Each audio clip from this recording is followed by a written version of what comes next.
Hi there. Hope you're keeping well. First of all, well done.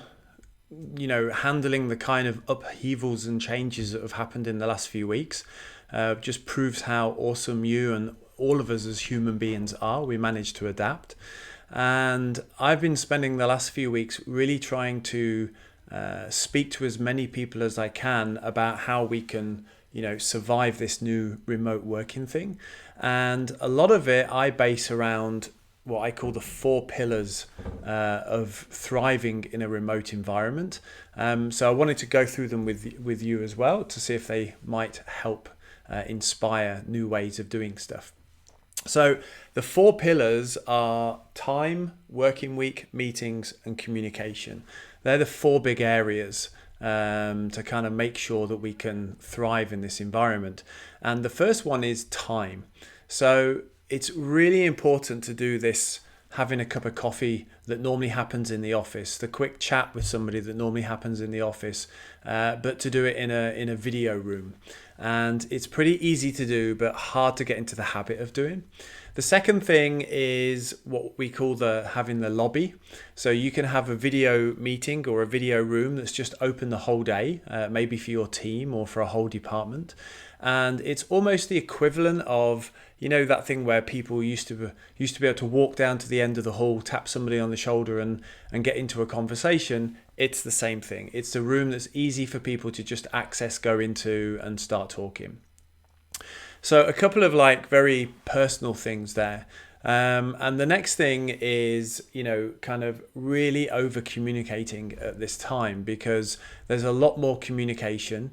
I think everybody's felt that feeling of, a dramatic increase in emails and Slack messages and things like that. So it's important to over communicate the key messages, and I'll talk a bit about that in a minute. But it also leads into understanding that not everybody's time is the same, or how we spend that time is the same. So a manager's time, for example, if you take a senior manager in a company, her calendar is going to look a little bit like this, with not a lot of free spaces. And what normally happens is, somebody who's senior in the company will go, oh, wow, look, I have a white space there that I can have a meeting. And they'll call a meeting for 6 people. And if it's people not as senior, then they'll try and make that little time slot work. Now, if you're a creative, if you're an engineer, for example, an engineer's time, she needs to do writing of code. It's a creation role, and that requires deep work and deep time. And if you suddenly call a meeting that's in the middle of when that person would normally do their deep work, then it can completely wreck the whole afternoon. So have an understanding that everybody's time is spent differently, and think about how you might start to organize different people's time. And I think the key question that everybody should be asking is, what is this meeting for? Because what we've all done, because we had to, was copy paste from the schedule we had in the office to what we now have at home. And I think now we've kind of managed to hit the ground running, and we're in this kind of survival mode, but now we're starting to look at, okay, how do we make this thing work a little bit better? So asking that question, I think, is a great place to start. So then we start getting into, how do we redefine the working week? You only need to go to Google and type in meetings are to see the suggested responses to get a feel of what people really think about meetings. But I think that's because we got stuck in this way of doing meetings. They're always put in the diary for like an hour or 15 minutes when they don't really need to be. So we go back to this schedule. What we said, it's been copy and pasted pretty much into our working at home situation now. And what we need to think about is, how can we repartition our day? So this example is how I partition my day. Now, this works for me. It probably won't work for you. Each team, person, company needs to find the best way to do it, depending on where your people are located, what time zones they're in, who are creators, who are managers, things like that. So for me, the blue boxes at the top and the bottom, that's where I do my asynchronous communication. That's where I deal with all my emails and Slack messages and keep things moving. The purple block is where I do my deep work. This is the time at the moment that works for me because I have 2 kids. They're also at home dealing with online learning and online classes, and that's when they're pretty quiet and busy. So that's a good time for me to do deep work. And then the green block in the afternoon is where I try to fit all of the video meetings into.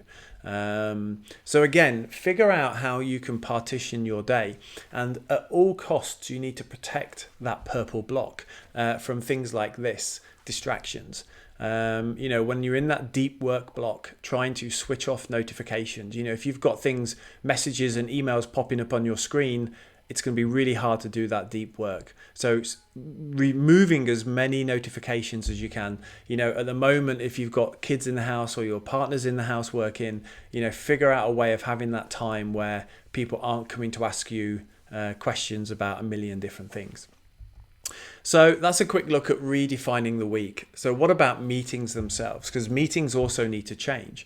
So what we tend to find, especially in big organizations, that lots of meetings are status updates. And status updates don't actually need to be a meeting.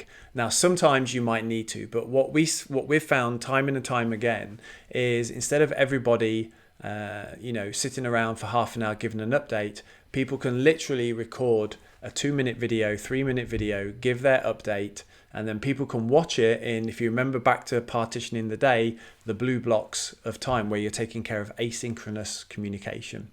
So status updates, think about trying to do that as a video, not as actually a live meeting, and that starts to take some of those purple blocks away. The second is, how can we reduce meeting length?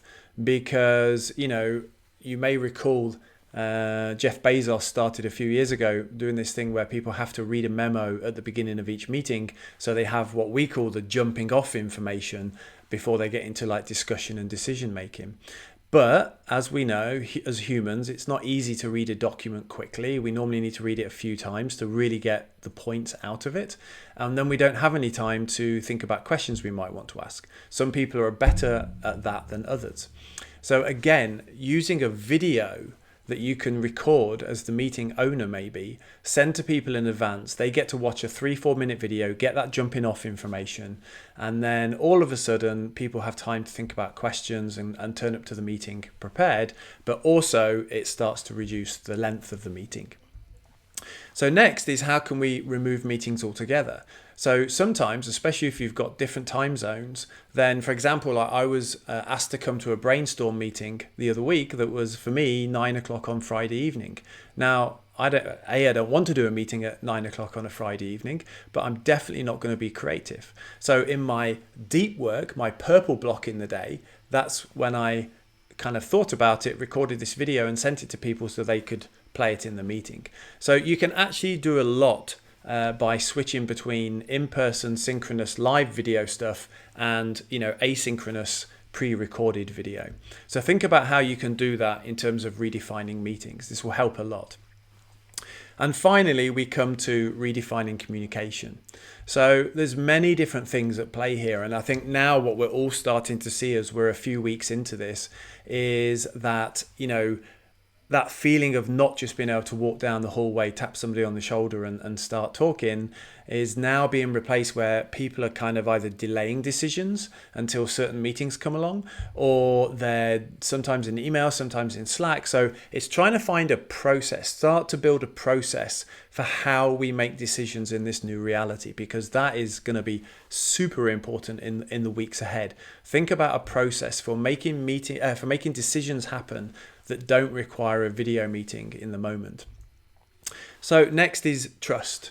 When you're communicating with people, we need to make sure that people feel this psychological safety, that people are okay to say they're having a hard day. That, I think second week in is when most of us suddenly were, kind of losing the plot a bit with this, figuring out this new way of working. So this trust element is really, really important in communication at the moment, as is clarity. If you're a manager, then your job is to communicate both the strategy, but also right now is to communicate everything that needs to be done in a way that's clear and a way that, people have chance to ask questions about it.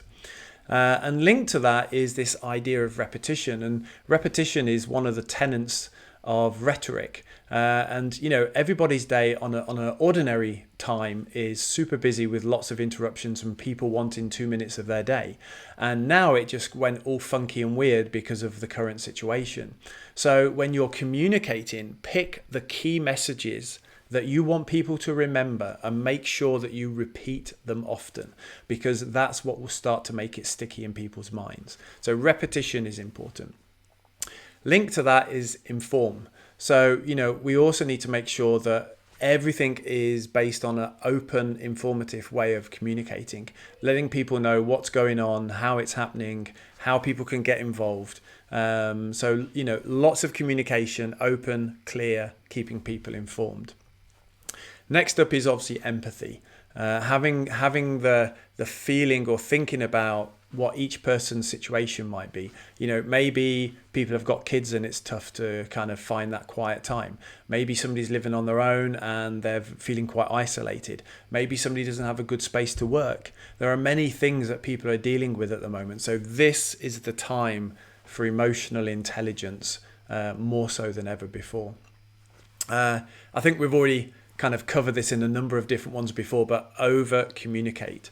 So as long as that's done in a way that's clear and open and respectful of or sensitive to how people use their time, then I think that's something that's a good idea at the moment. And finally, start to get people to use structures when they're communicating by video. One of the things that we can do to dramatically reduce meeting length time and remove the need for some meetings by using video asynchronous communication is, and I could talk about structures for an hour, but just this one I think is really easy to remember. And it's, what do people think, do and feel right now about what it is that we're coming to discuss, and what do I want them to think afterwards? And you fill in the what do they think now and after, do, feel, and that helps you decide. Only put information in that helps people make that transition from now to after. So that's it.